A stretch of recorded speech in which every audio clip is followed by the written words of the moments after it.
මම කියනවා ඕක හදන්න බැරි දෙයක්. ඒකට ලංකාවේ ටික බෑ. ඒක නම් අපි ළඟට බලාපොරොත්තු වෙන්න තියාගන්න හොඳ නේ. මගේ මතය ඒක බෑ. කවුරු ආවත් බෑ. එහෙම ඕන ප්‍රශ්නෙට උත්තරයක් හොයන්න කියනවා. උත්තරයක් හොයයි. නමුත් ඒක ක්‍රියාවට දානකොට ක්‍රියාවට දාන්න බැරි වෙනවා. පරිපාලනය දව්.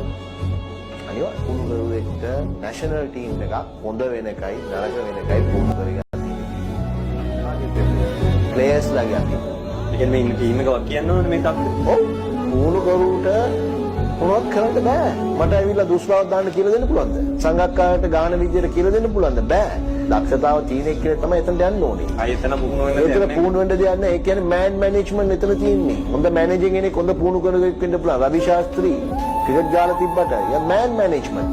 එයා ගිහිල්ලා ටෙක්නික් කියලා දෙන්න විරාට් කොහ්ලිට. මේම ගහන්න කියලා. මට වගේ බැයිද මේ පරිපාලනයට සම්පූර්ණකට එන්නේ කැමැත්තක් නැත්ද දේශපාලනය වගේම මම කියන්නේ සාමාන්‍යයෙන් මම දැන් කොළඹෙන් ඡන්දය ඉල්ලුවොත් මම දිනයි. ක්‍රිකට් බෝඩේ ඡන්දය ඉල්ලුවොත් මම පරදිනවා. ඒක තමයි ප්‍රශ්නේ. කියන්නේ මට එක ඡන්දයක් හම්බෙන්නේ ෂුවර් නෑ මට. මම ගාන කාලේ 2011 2010 2011 මේගොල්ලන් ඉන්දියාවේ ICC ගේ අපි ටෙස්ට් එකේ අයින් කරනවා කියලා කියයිද? ඒගොල්ලන්ට ලෝක පාඩුවක්. දවන්තම ක්‍රීඩකයෝ ඉන්න. දවන්තම ටෙස්ට් කණ්ඩායම එළිය දානවා කියලා කියනවා.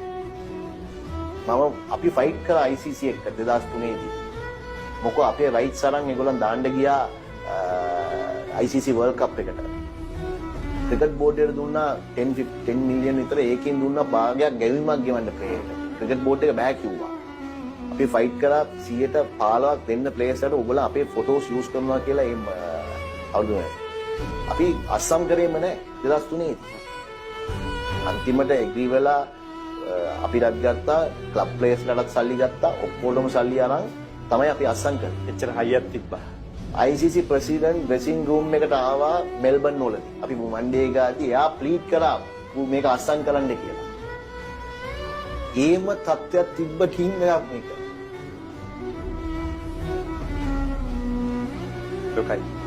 දුකයි කියන්නේ ඒකනේ මම කිව්වේ හරිම මට කනගාටුයි කියලා මේ තත්ත්වෙට ගියේ එක. ඉතින් මේ කවුරුත් දන්නේ නැහැ මේ වෙච්ච වෙලාව. මේ ටීම් එක උනා. ටීම් එකේ ගොඩාක් දේවල් වුණා. දැන් ටීම් එක බලන්න Facebook එකේ මේකේ වෙන දේවල්. අපි ටීම් එකේ සමහරක් අර ගහගත්තත් එක්කයි. නමුත් එකක් එළියට ගියේ නැහැ. ඒ කියන්නේ බවුන්ඩරි ලයින් එකේ අතුරට ගියාට පස්සේ අපි රට වෙනුවෙන් සෙල්ලම් කරන්නේ. Tamange ඩිෆරන්ස් ඉවරයි. ඩිෆරන්ස් එක තිබ්බා. ඇඟිලි පහම වෙනස්. පුද්ගලයෝ කියනවා වෙනස්. නමුත් නායකත්වයට සවන් දුන්නා. නායකත්වයට සවන් දුන්නා, කෝචස්ට සවන් දුන්නා, ඩිසිප්ලින් තිබ්බා. ඒකත් නෑ දැන්.